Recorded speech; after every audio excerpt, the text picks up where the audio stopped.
41 соглашение о партнерстве с вузами и научно-исследовательскими институтами страны. Таков результат поездки Чувашского госуниверситета на образовательный интенсив «Остров-1022» в Сколково.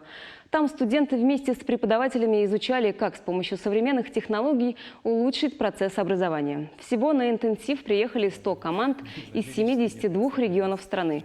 Причем состав каждой делегации формировал искусственный интеллект. Участники решали задачи и тесты, по результатам которых компьютер определял их образовательную траекторию. На тренинге можно было попасть на трек по сквозным технологиям, управлению университетом, развитию технологического предпринимательства, образовательного инжиниринга.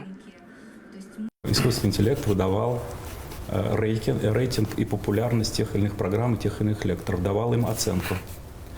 Все это делалось абсолютно компьютеризировано, автоматизировано, и мы не имели контакта с, в данном случае, живыми людьми. Участники интенсива посещали лекции и мастер-классы, работали в лабораториях и создавали научные проекты. Команды не только изучали новое, но и делились друг с другом опытом.